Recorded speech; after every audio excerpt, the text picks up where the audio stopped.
Namaste. Hello, dear Namaste. friends. Hello, dear friends. We are back after a while. We are greeting you from Slovenia and from India. I'm Katja Ujčič. I'm a therapist for gifted, and I am together today with Dr.Kausthubha Desikachar, yoga teacher, yoga mentor, spiritual mentor. A lot of us we are students on his courses, and he's our mentor. So for those who attend and listened our interviews already, we are greeting you with open heart. For those who are the first time with us, warmly welcome and fasten your seatbelts because these interviews usually are very intense and hot. Hot, like how deep we go. Today we are going to talk about the only constant that we know, the change. So, the title of our interview today is Stability in Change, the Paradigm of Adaptability. So, the everlasting and inevitable constant in our life is actually the change that has roots in our universe. As we perceive Earth as our stability, at the same time, the Earth is swirling with enormous speed through the universe, and we actually don't feel it. We wake up in the morning believing in all the normality, but yet subconsciously we don't know what, but yet at night we don't know what is happened at night. So our subconscious just know. We hope our life will grant us with no sorrow, but yet we know the life it's screams with pain and all the time. So we are grasping for stability, yet change is constant. And today, my dear friends, we are going to discuss about adaptability. But first, uh, I would like to invite Kausthubha for chant. That is our constant. Namaste, all. So nice to see you all today. Namaste, Katja. And yes, we are back. Hasta la vista, baby. Namaste. So let us chant. Om.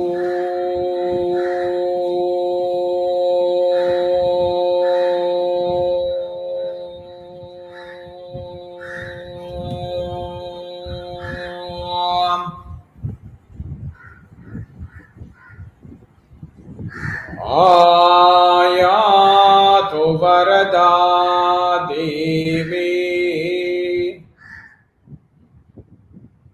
अक्षरं ब्रह्म संहिताम् गायत्रीं छन्दसां माता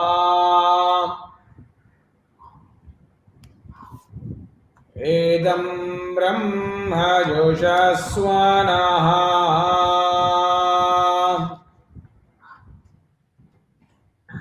ॐ ओजोषि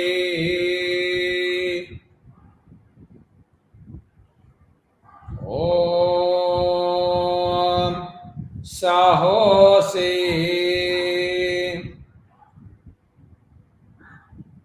ॐ बलमसि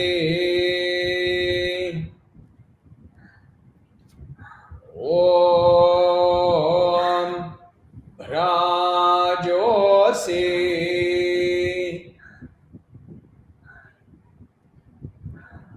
ॐ देवानां धाम नमासि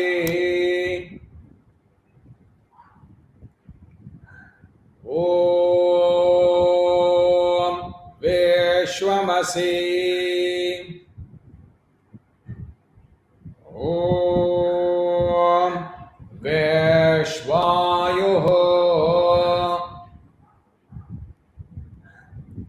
Om Sarvamasi.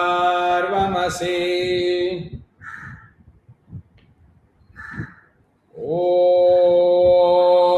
Sarvayuh.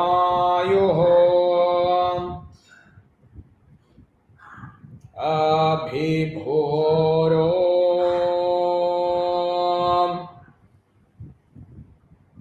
Gayatrim Avahayami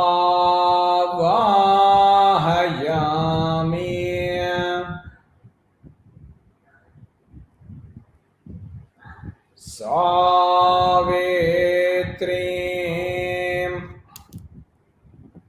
Avahayami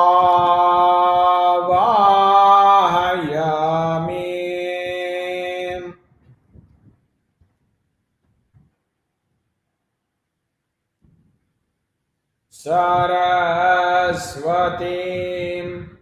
Avahayami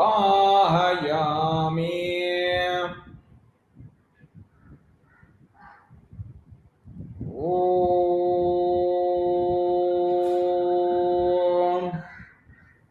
Shanti Shanti Shanti.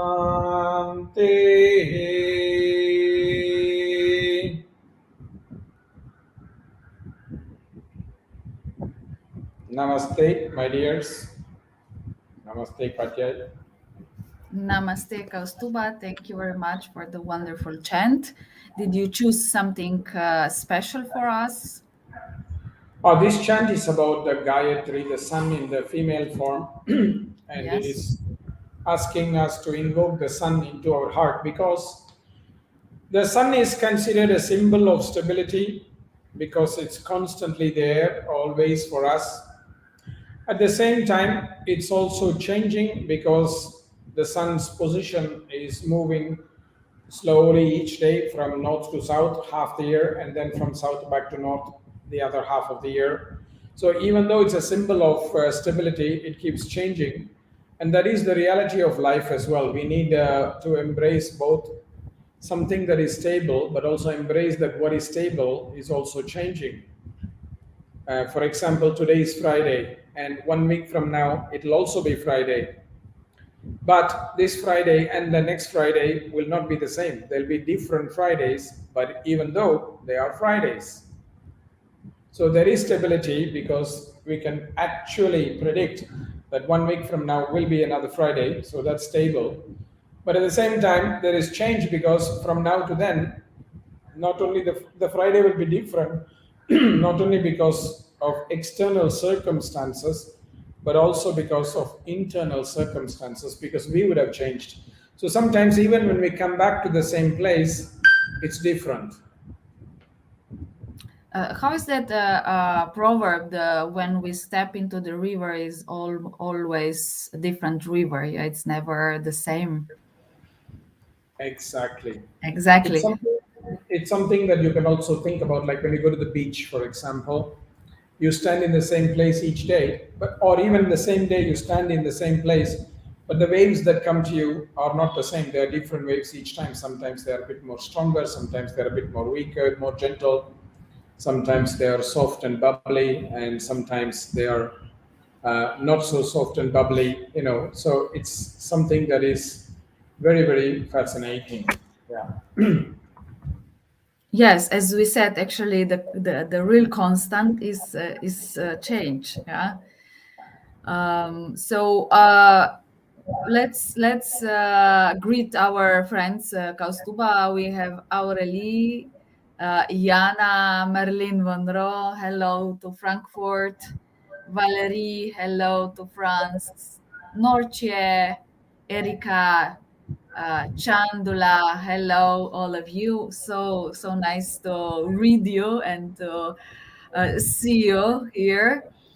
So Kaustubha, looks like there is a competition now going on in the world.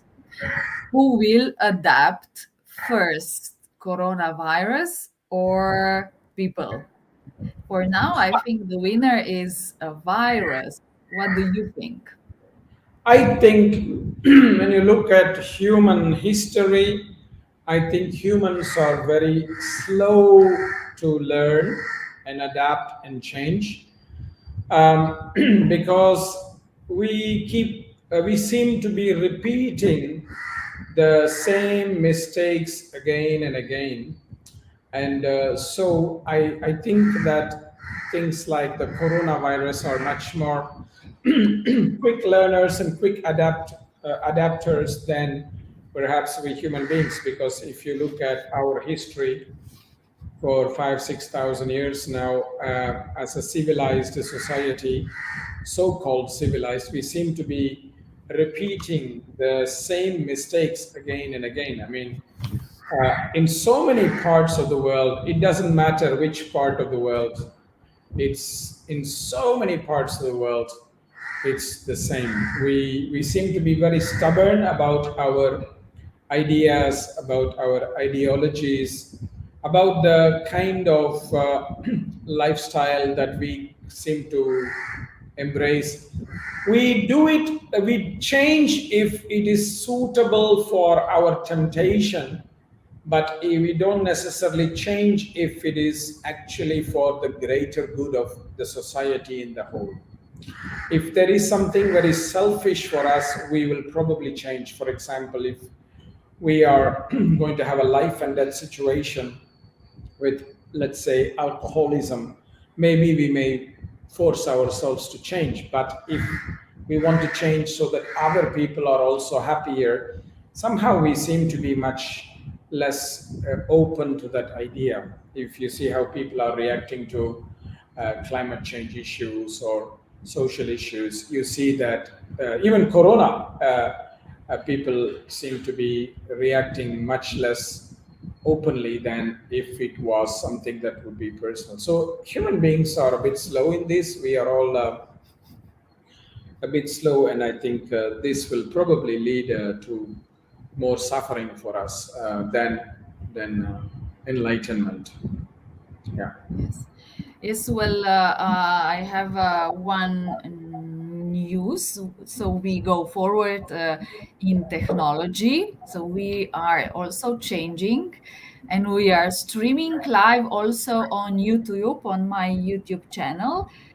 So you can also, as Mihaela, hi Mihaela, thank you for let us know that everything is streaming also on YouTube. So we are also changing Kaustubha, our You are so you are so technologically superior. My God, you are avant-garde. this is far from superior. Superior, it's like catching up more or less. But nevertheless, even if we are slow, it's still moving. Kaustubha, is it also this okay if we move slow, like in change? There is no problem with moving slower or moving quicker, because for certain things we have to be a bit slow, for certain things we have to be a bit more quicker, and certain instances in time we have to be a bit faster, certain instances of time we have to be a bit more slower or more patient. So there's no fixed thing that we have to move quicker or slower. But what is important is that we move forward. And what Mhm. is important also is that we move in time enough for the changes, or for us not to miss the opportunity uh, for change. One of the lessons that the coronavirus has taught me is how precious life is. And many people, they want to take their own time, they want to move very slowly, they want to do things very slowly. And that's very often because of some fears or some traumas or some resistances, not because that is the appropriate thing to do.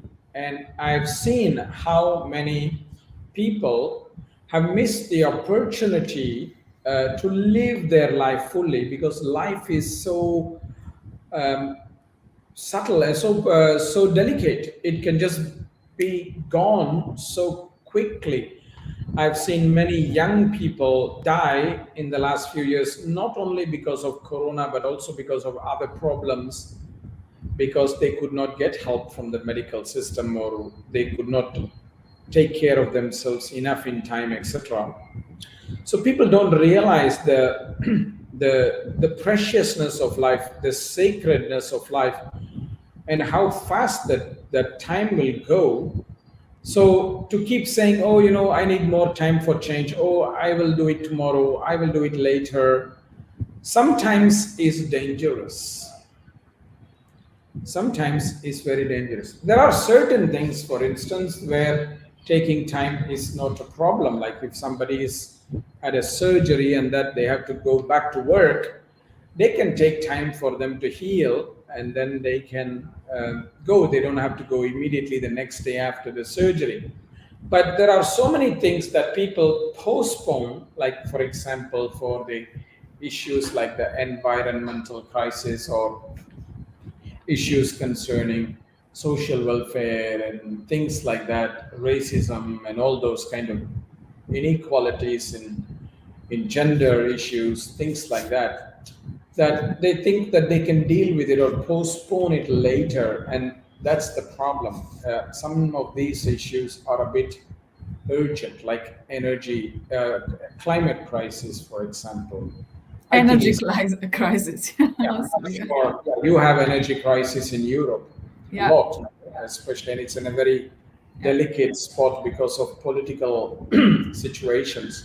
Yes. That it's very delicate. So I think it's important that we take priority. For example, even engaging in spiritual practices. I think it's urgent.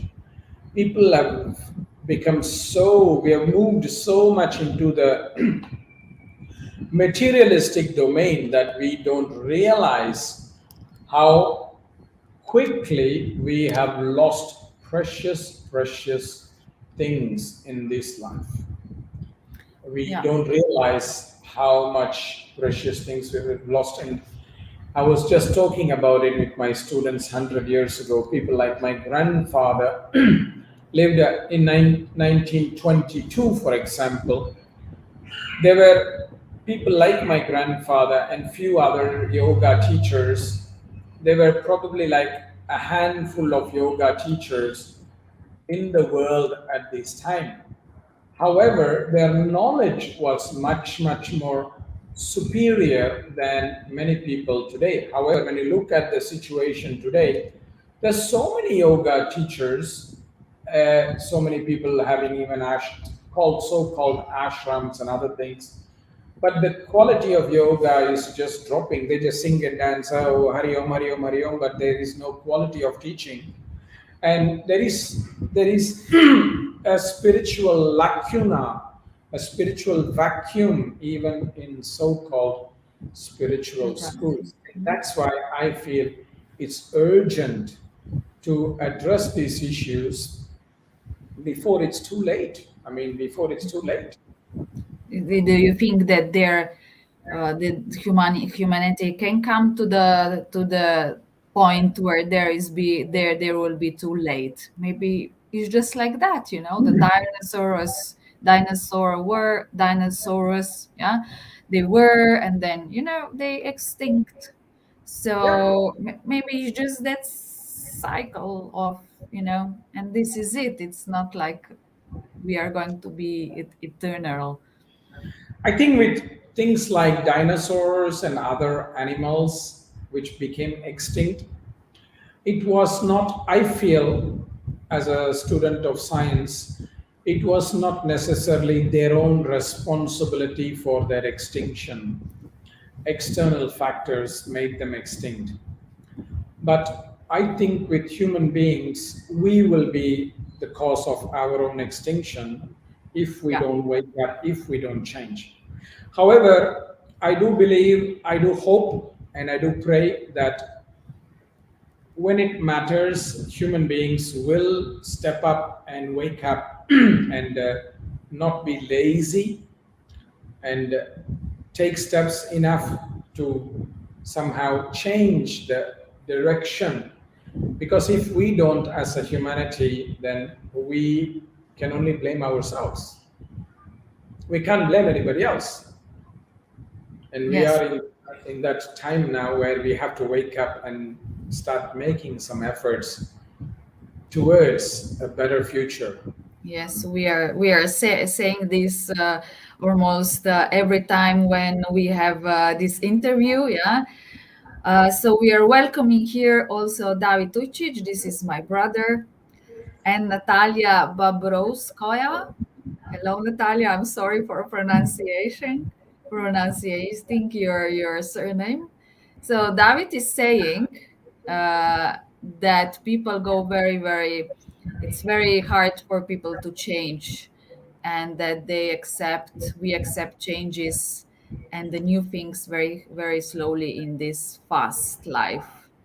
So as actually you were saying, yes, this can lead to self-esteem, self-sabotaging, and extinction, yeah, in the end, if we Yeah. don't change. So thank you, my brother David, for posting that.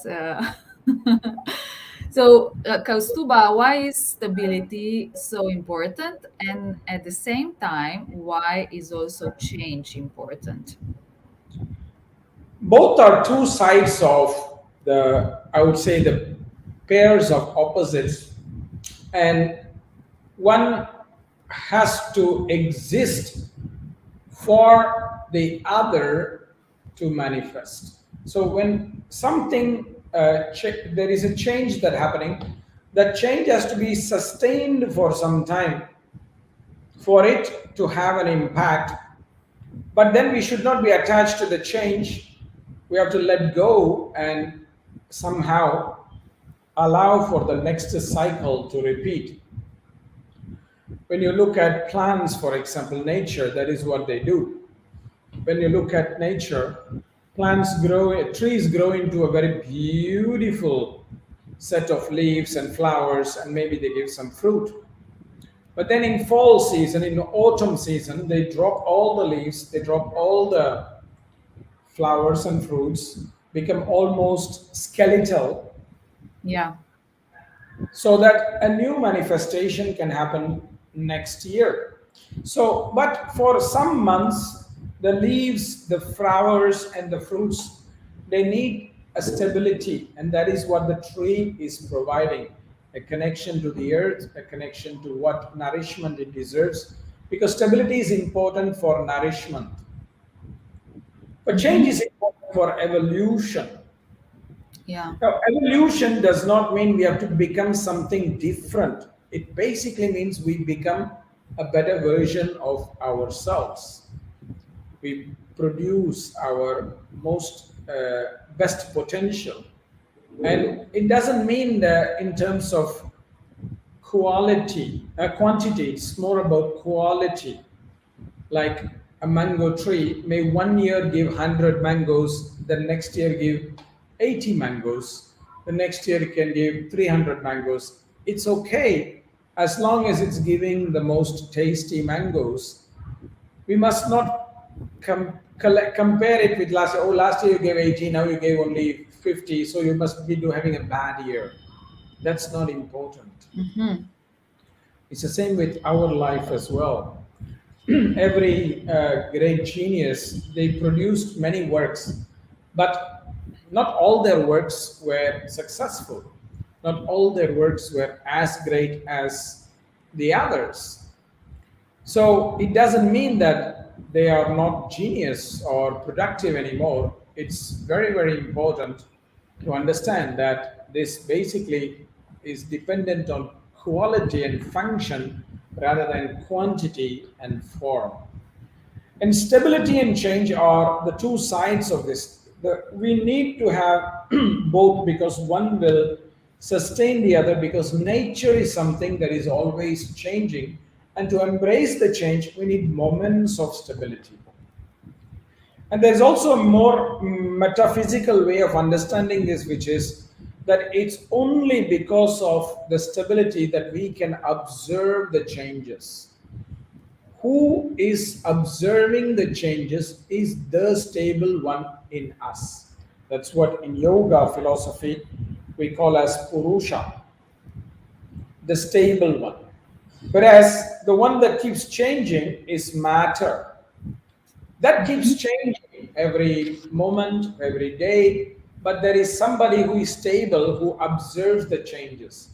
So the stability is also needed for observing the changes, and change is also needed so that it gives the stability some value for that time frame of which it has to remain stable and in its potential. So that's why I say that they are kind of go hand in hand. Yeah. uh, we call it Sattvada and Parinamavada in Hmm. yoga. The word of the reality, the stable reality, and the reality of change. Both go hand in hand. It's not two different things. There is one thing in us that is not changing, or in form, consciousness, but there's another thing in us that is always changing, that is our body, mind, and senses. We are not having the same body as we had even yesterday. Our body changes. Yeah. So, so actually, as I'm hearing you, it's maybe we need just reframe what change and stability is. Yeah. So, stability is not something that it's rigid and that we are on just one spot. Now we have, let's say, a house and a little garden and a job, and this is it. Yeah. The stability is time where, let's say, the changes are integrating positive and negative, yeah, and that we are nourished in this stability. I think people confuse stability to possessions. Aha. Okay. So people have think that if they have a house, they are stable. If they have Yeah. a job, they are stable. If they have a partner, they are stable. It's not. It's not. Yeah. What's important is to remain stable with the experiences of life each day. I mean, my grandfather lived 100 years, but he never owned a house. He never owned a house. So it doesn't mean that he was unstable. And many people think that if they have a peaceful marriage or a peaceful relationship, they are stable. That's not the purpose of a relationship. What stability means is that you are with the same partner for many years, but you have a full experience with the partner, a range of all emotions, because an intimate relationship is the place for the most intimate emotions, which does not only mean one set of emotions, but all sets of emotions. So you have to Mm-hmm. be happy, you can be sad, you can have grief, you can have frustration, you can have irritation. This is normal. People say, I want stable relationship, I don't want any emotions, I don't want any excitement, I just want peaceful relationship. That's not a relationship in my view. That's kind of like a Mm-hmm. boring uh, house situation, because the Yeah. moment you have intimacy, it's a volcanic territory, Yeah. and no people are going to be the same each day. So your partner is changing each day, you are changing each day. So who you were 10 years ago and who you are today are not the same. So partners are changing, but what's stable is should be the connection that Mm-hmm. people share between each other, the intimacy, the connection that they share with each other, that binds them together. And it's very difficult because people are not interested in that connection. They're interested in something what is called, say, giving them a false sense of security. And that's why people live in very unhappy marriages or partnerships, or unfulfilled marriage of partnerships. And if they accept that in their intimate domain, that will also translate to other domains like work and like their creativity and things like that, because they will be afraid to enter such domains in other places as well.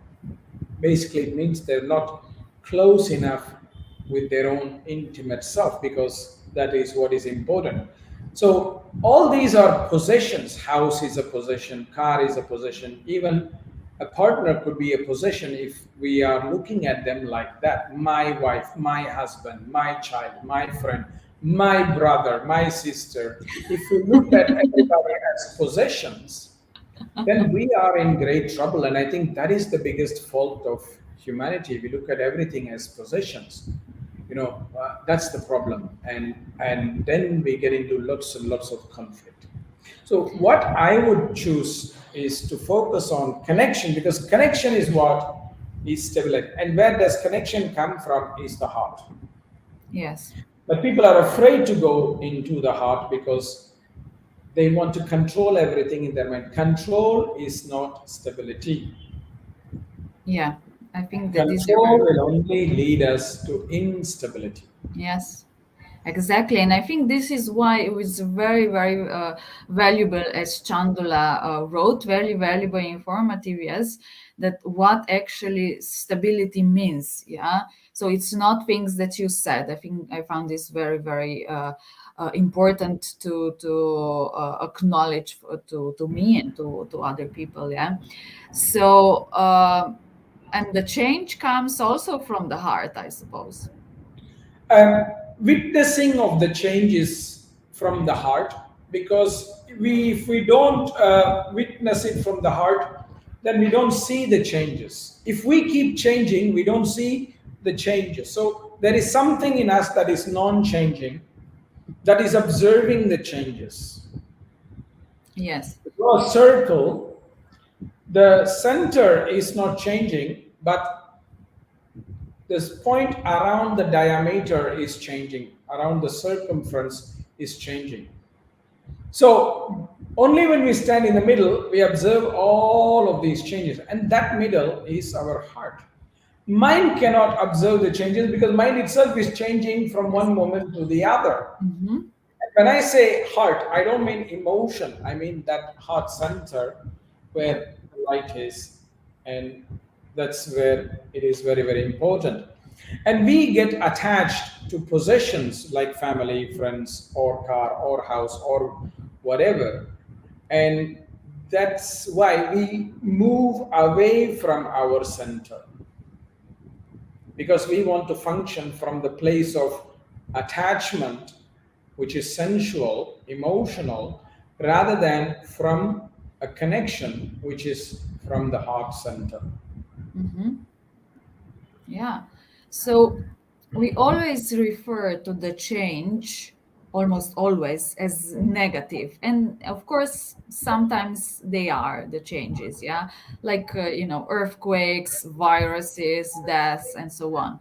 So, but some changes can be in a long run also positive, like in the end, a divorce maybe, yeah? Yes, of course. Let's say. Of course.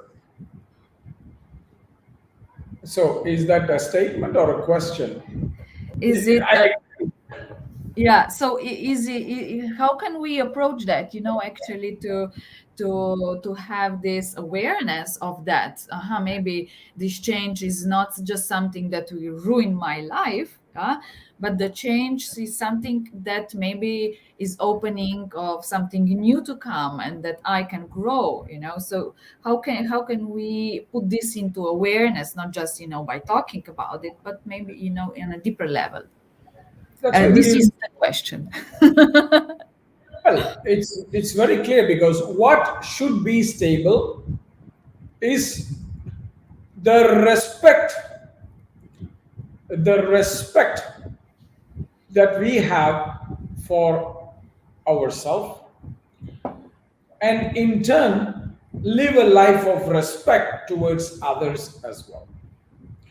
We have to also acknowledge that others deserve the respect that they deserve. Yes. As much as now, the problem becomes that we don't love each other, and we start to love we start to get attached to others to fulfill that lacking of love in us, and that's why we start to control people. But if you're really functioning from the place of love, it shouldn't depend on whether somebody is making you happy or not happy, as long as connection is strong. Because there will be moments where our family or our friends or our partners may not necessarily be making the right decisions in their life. They could make mistakes.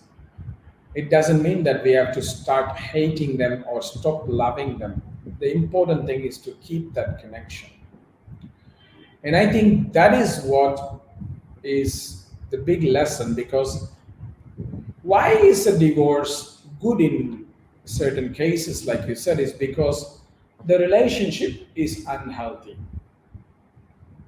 So people made a wrong, came together maybe under good circumstances, but maybe they changed so differently, or they kind of lost a connection to each other, or they made the attachment under wrong set of circumstances,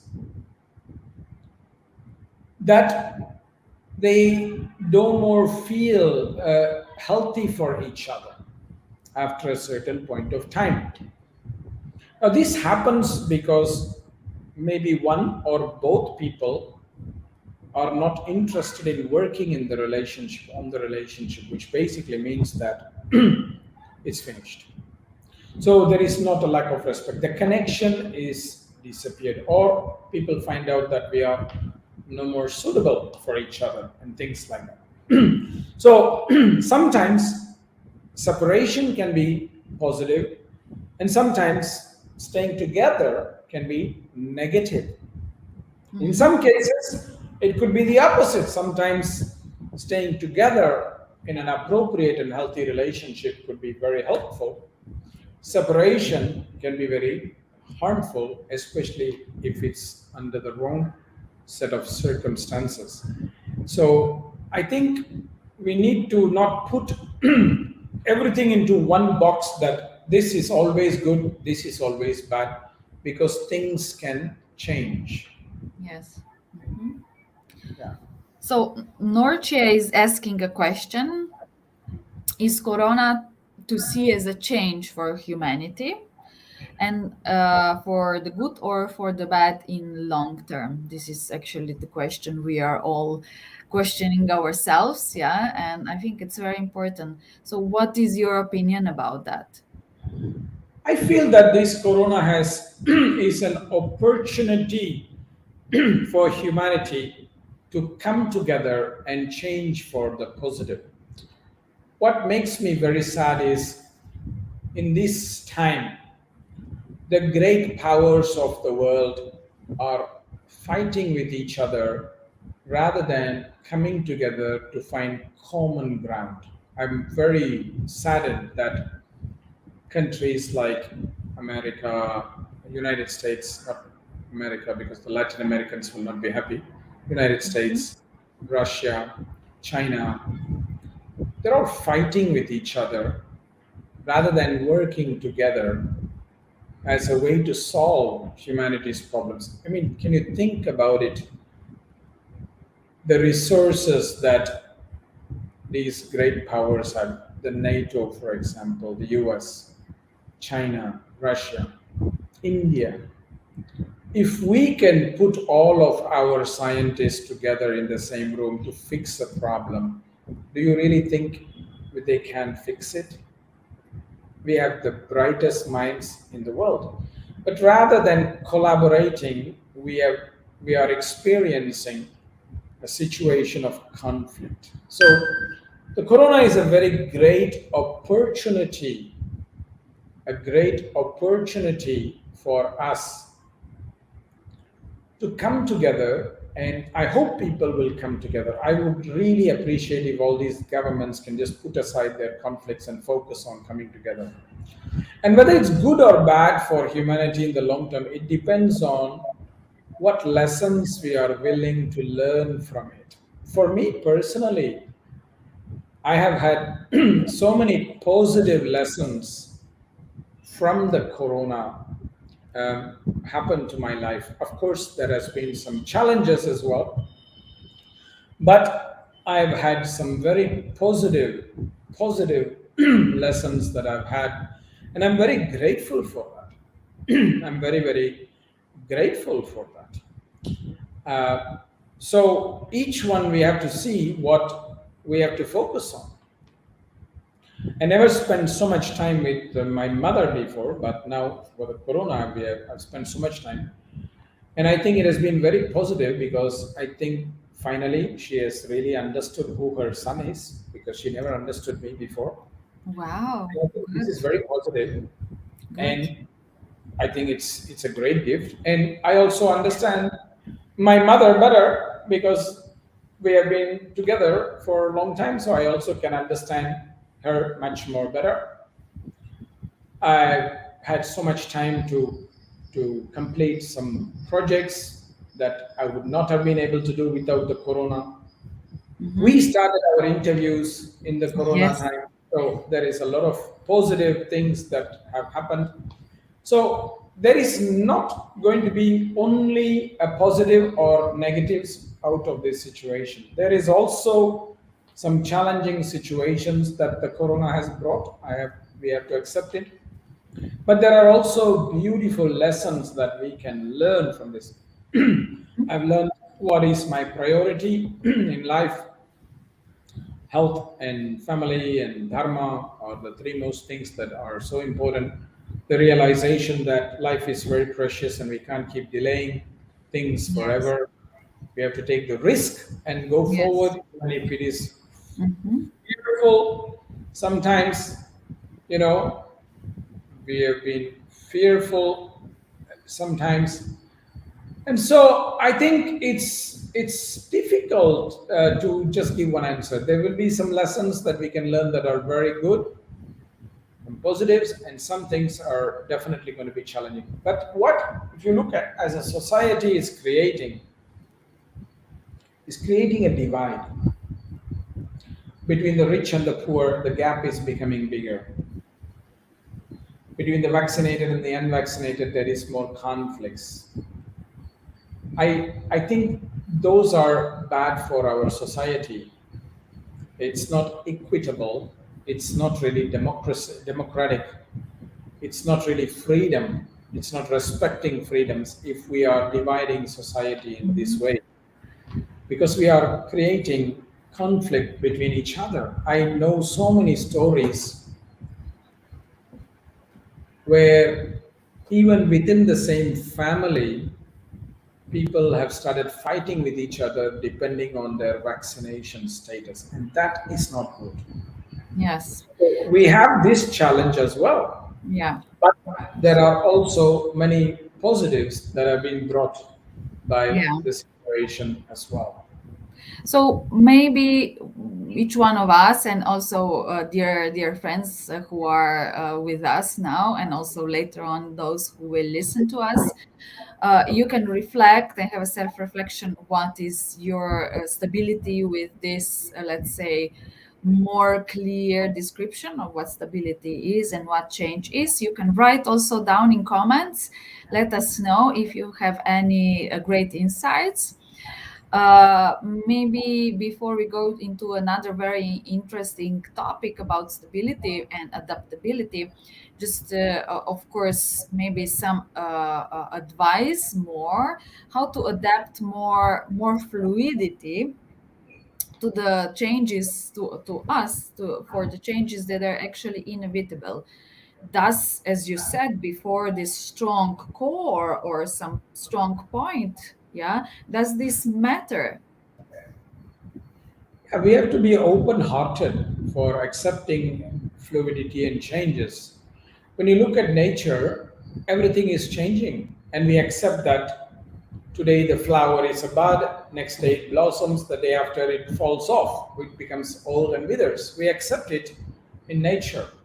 We accept that our cat is one way and the cat is another way. We accept it in nature, but we don't accept it in each other as human beings. And I think that is where We have to be open-hearted and watch nature teaching us these lessons. When you look at our body, it's changing all the time. Therefore, somebody else's body is also going to change all the time. Our mind is changing. Therefore, somebody else's mind is changing. We want our personal choices. Therefore, we have to accept other people to make their personal choices. As long as, we are not harming each other. We don't create violence for each other. I think we should accept each other's changes with an open heart. And I think that is the problem with people, is people are becoming too mental and less connected to the heart. And that's the problem. Yeah. So is it possible, or that is it possible that an open heart demands a strong point, or at least one point that it's strong? What I'm saying and questioning is that maybe the people expect first to have some stability, some strong point in them in order to open heart. Because if we first open heart with no or shaky legs, then people are afraid. So what would you recommend in this case? Just go for it, or how would you say it? It depends on the evolution of the person, and also the stage in life they are, like, or the circumstances in life they are. If they are already in a moment of transition, like change of job or change of relationship status or things like that, in that delicate moment, to just embrace everything that comes can be quite overwhelming. So build step by step, choose priorities in life and work on that one at a time rather than everything at the same time. That's the problem with people have. There is even a word for it: FOMO, fear of missing out. Yeah. We think we have to do everything, otherwise we're going to miss out. And the reality is we cannot do everything. So choose what is important, what is priority, and focus on that, and embrace that and the changes surrounding that, rather than trying to do everything at the same time. It's impossible. And then change can come, and embracing change can actually bring stability then. Change is always happening. Yeah. We cannot control change. Yeah. So you mentioned yeah. We cannot. People want to control change, but we cannot. No, exactly. So embracing them is the number one step, actually. Yeah. So you talked before, you mentioned a little bit about the work. So what about in workplace? There were so many changes in workplace now in these 2 years. I think that is a very big challenge, because we are changing faster than our body and mind can integrate the changes. And we have created an unrealistic lifestyle, and unsustainable lifestyle that is very, very dangerous. I mean, when I've been talking to some young people, I've been telling them that when I graduated from college, I could still live on the first income I made, because there were not so many bills to pay. I only had a scooter, and that's the only bill I had to pay, because I had to pay for petrol. And there were not so many restaurants in Chennai that I could go and enjoy. There was no mobile phones in those days. And therefore, there was no applications that I had, which I had to keep paying for. When you look at now, we have created an unsustainable lifestyle, because we need a mobile phone. For many people, they can't live without it. And their mobile phone has all these apps, and every app you have to pay per month, per year, which means you have to keep paying and paying and paying. How are you going to pay? You got to keep working and working and working. So we have created this unsustainable system that puts so much pressure on each one of us that if you try to do that, you are going to harm your body. And that is why there is so many problems now in the workforce as well, because everything is also becoming more and more digital, because everybody wants it fast, things fast, which means we are replacing people with machines. And that is also what we have seen in the last 2 years. So many jobs have been made redundant because now computers do many things. Robots do it, drones do it. I mean, we have food delivery by drones. We have driverless cars. So taxi drivers are not there, are going to lose their jobs. Delivery persons are going to lose their jobs. So many people are going to remain unemployed, and that will create even further division in the society between the haves and have-nots. So this is a very big challenge that we have to understand. And another problem we are seeing in the workplace is the pressure on vaccinations, and there are many companies that are creating mandates for vaccines, some not, but some are, and that's creating a lot of changes, because then people who are not vaccinated have to quit, which means it makes the social circle. Work is a social place. You build relationship with your colleagues over years. You have teams that work together on projects. That's getting disintegrated. So it's a lot of things that are changing. And to find stability in this time is very essential.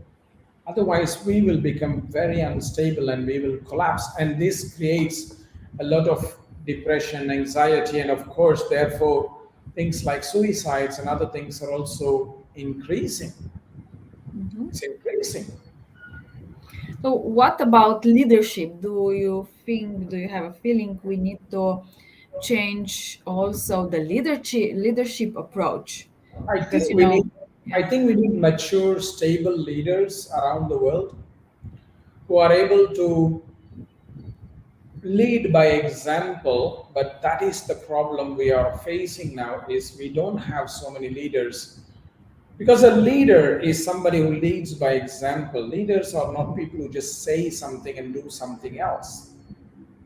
And I think that is a lacuna we are feeling as well, and that is what we need, actually, leaders to lead us by example. We need it. There is no doubt about it.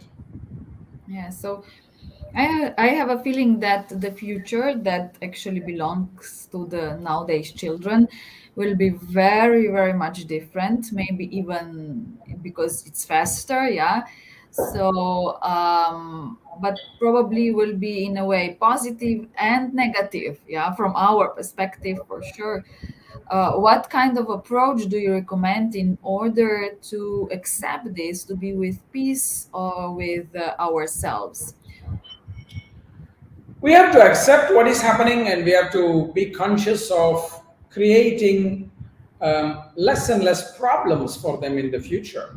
I mean, if we are consuming so much resources that we deplete the earth's resources faster than it can regenerate itself, then we will basically leave them with less water, less food, and less things, and that will be a challenge.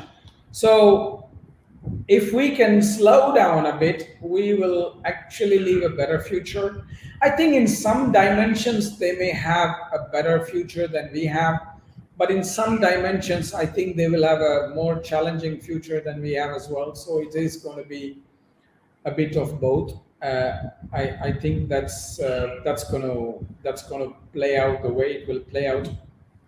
Uh, we can't predict the future.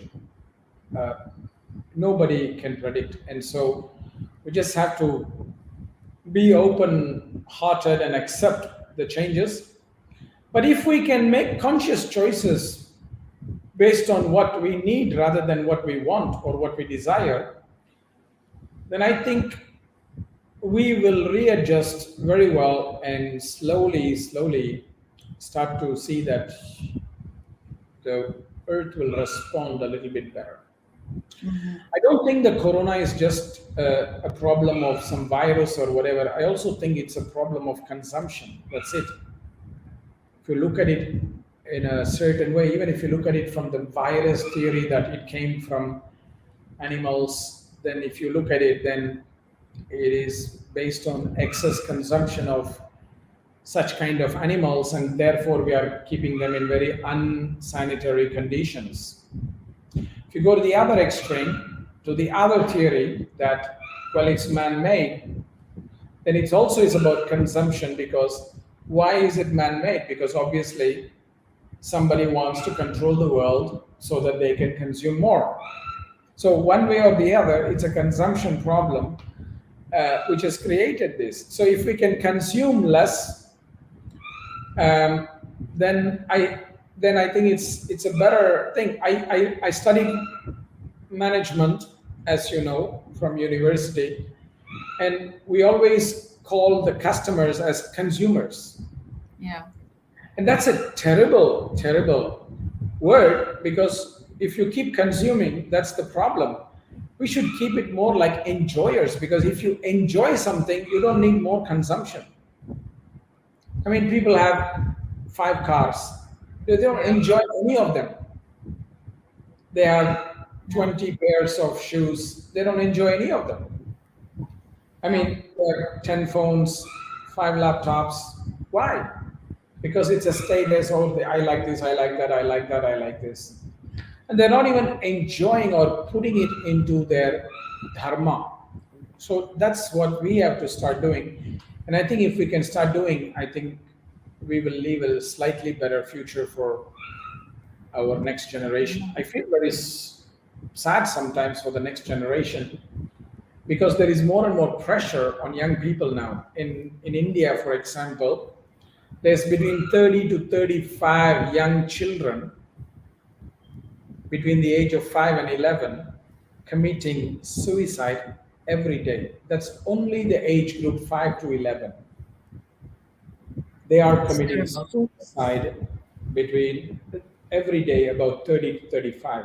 Imagine the pressure they are having at Yes. this age. At this age, a child is just meant to enjoy life, dance, play, climb trees, go to the beach, swim. I mean, when I was 5 to 11 years old, I don't think I've even heard of anybody trying to commit suicide. I didn't know. I mean, it would be a rare occasion.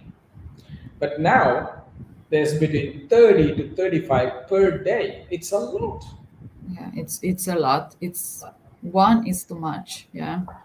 One But is too the much. yeah, but we also need to be, of course, we need to have this in awareness, and really take care of the children, and watch them, and have empathy to them, on some different level on this connection, not just, the pressure, put the pressure on them. So, but at the same time, open heart to what it's their world, the future. Yeah. Yeah. So we need to, in a way, let's say, step back and let them make the world and the future as they would like. Yeah. But in a way, give them support and stability and adaptability. Yeah. So I think this is also important. Yeah. So we arrive at the end. Thank you very much, Kausthubha. Thank you very much, friends, that you join us. Please do take care of yourself, stay safe, and stay healthy. In the end, I would like to ask Kausthubha for our constant, yeah, for our stability chant. And please do listen, and the next time, yeah, for sure we will have a lot of the interviews in the future. Kaustup already put a lot of themes and contents that we need to address, very difficult ones. So So thank you very much again for joining us. Stay safe and stay healthy. And Kaustubh, please do enlighten us with your chant. We will do a peace chant because peace is stability. Yes. Om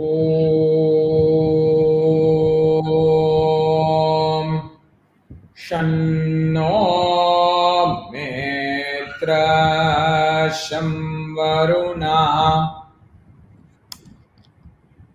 Shanno Bhavatvaryama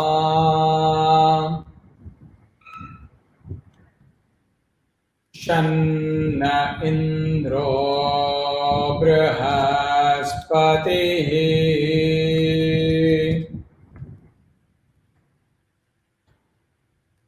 Shanno Vishnurokramaha Namo Brahmane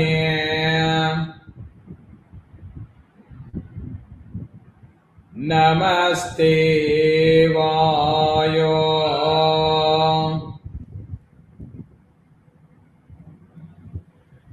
Tvameva Pratyaksham Brahmasi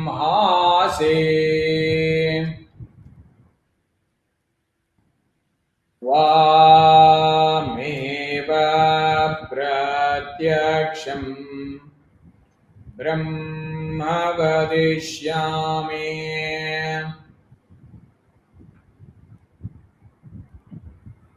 Ratam vadishyami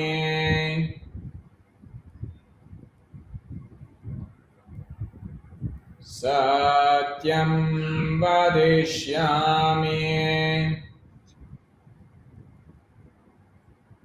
Tanmamavato Tadvaktaramavato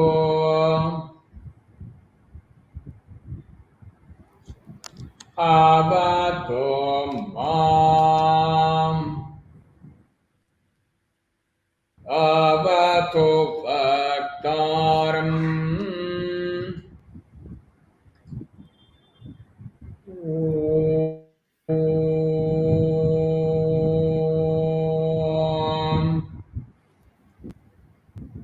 Shanti Shanti Shanti.